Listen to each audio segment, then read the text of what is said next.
दोस्तों नमस्कार, आप सभी का स्वागत है मेरे चैनल वैज्ञानिक खेती किसानी में। आइए आज हम अ, धान की नर्सरी किस प्रकार की तैयार करें और अगर रेज़ बेड जो है अगर हम थोड़ी धान की जो है क्यारियों में जो है अगर 1 से 1.5 मीटर चौड़ी और आवश्यकता अनुसार आपका खेत जितना लंबा उतनी लंबी अगर हम क्यारियाँ बनाएँ, तो उसमें और सामान्य जो किसान भाई जो अपनी प्रैक्टिस करते हैं कि पूरे खेत में जो है कल्टीवेटर चलाते हैं और पाटा चला के उसको प्लेन कर लेते हैं, उसके बाद जो है धान की नर्सरी जो है धान के बीज बो देते हैं। तो उसमें और जो इम्प्रूव तरीके से जो अपन जो है धान की जो नर्सरी तैयार की है, तो उसमें क्या अंतर होता है? तो उस पर आज हम चर्चा करना है। पहले तो मैं बता दूँ कि जो जो किसान भाई जो अपनी सामान्य तरीका है जो किसान भाइयों का यही है कि पूरे खेत में जो है वो धान के बीज को फैला देते हैं और उसको जो है उसमें उसमें सबसे बड़ी समस्या यही आती है कि अगर कहीं पे जल भराव की स्थिति उत्पन्न होती है, तो क्या होता है कि पानी निकल नहीं पाता और धान का जो है बीज अगर ज़्यादा दिन तक पानी जमा रहा, तो सड़ने की संभावना रहती है। वैसे धान का जो बीज है वो काफ़ी मजबूत रहता है, थोड़ा बहुत इससे कुछ नहीं होता, लेकिन फिर भी अगर ज़्यादा जैसे कि हाइब्रिड है, हाइब्रिड का जो है बीज वो काफ़ी महँगा आता है। अगर किसान भाई हाइब्रिड लगाना चाह रहे हैं और उसको इस प्रकार से कहेंगे तो उसमें अगर थोड़ा भी बीज अगर नुकसान होता है तो उनको बहुत ज़्यादा नुकसान होने की संभावना रहती है। तो जैसा कि किसान भाई लोग जो है पूरे खेत में फैला देते हैं, उस तरीके से जो सामान्य विधि में भी करें तो अगर उसमें भी अगर किसान भाई अपनी नर्सरी के चारों ओर अगर 10-15 सेंटीमीटर गहरी नाली बना के जो है अगर बना दें, तो वो एक उनसे जो है अगर जल भराव की स्थिति निर्मित होती है, तो ईज़िली पानी उसमें से नीचे नाली में चला जाएगा और नाली से वो बाहर खेत के निकाल सकते हैं। तो थोड़ी-सी सावधानी अगर किसान भाई करें, तो वो जो है अपनी एक मजबूत हेल्दी नर्सरी तैयार कर सकते हैं। क्योंकि क्या होता है नर्सरी एक बहुत इम्पोर्टेंट चीज़ होती है। अगर नर्सरी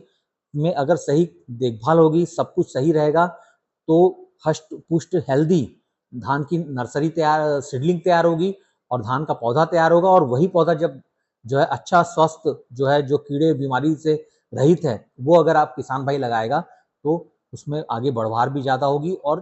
अल्टीमेटली जो है किसान को ज़्यादा उत्पादन प्राप्त होगा। तो देख रहे हैं जैसा कि आप एक ये नर्सरी जो है किसान भाई के खेत की है, तो इसमें यही सबसे बड़ी समस्या है कि इन्होंने जो है नर्सरी तो लगा दी है लेकिन इसके चारों ओर इन्होंने नाली का व्यवस्था नहीं की है। तो इस स्थिति में क्या होता है कि अगर ज़्यादा पानी गिर जाए,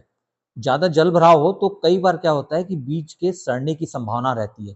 तो उस स्थिति में क्या है किसान को नुकसान भी उठाना पड़ता है। इसलिए जो है हमेशा कोशिश होना चाहिए कि नर्सरी के चारों ओर जो है एक 10-15 सेंटीमीटर गहरी नाली बना दें, तो वो ज़्यादा फ़ायदेमंद रहता है। और जो है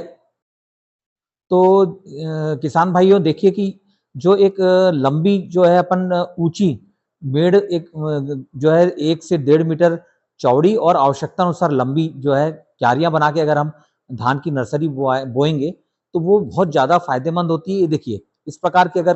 क्यारियाँ बना के अगर किसान भाई लगाएँ, तो इससे क्या होता है कि इस स्थिति में क्या होता है कि जलभराव की अगर स्थिति हो, तो आपका जो है बीज सड़ता नहीं। कई बार किसान भाई जो है हाइब्रिड बीजों की भी नर्सरी तैयार करते हैं, तो उस स्थिति में चूँकि हाइब्रिड जो बीज होता है वो काफ़ी महँगा होता है। तो वो ज़रा भी अगर नुकसान हुआ, सड़ा, तो किसान भाइयों को काफ़ी नुकसान उठा। तो उस परिस्थिति में इसमें जो है ये 1 से 1.5 मीटर चौड़ी और आवश्यकता अनुसार लंबी क्यारियाँ बना लें, ये बहुत अच्छी होती है और साधारणतः 1 एकड़ के लिए अगर किसान भाई नर्सरी तैयार कर रहे हैं, तो 300 से 400 स्क्वायर मीटर की नर्सरी जो है किसान भाइयों के लिए 1 एकड़ की पौधे तैयार करने के लिए पर्याप्त होते हैं।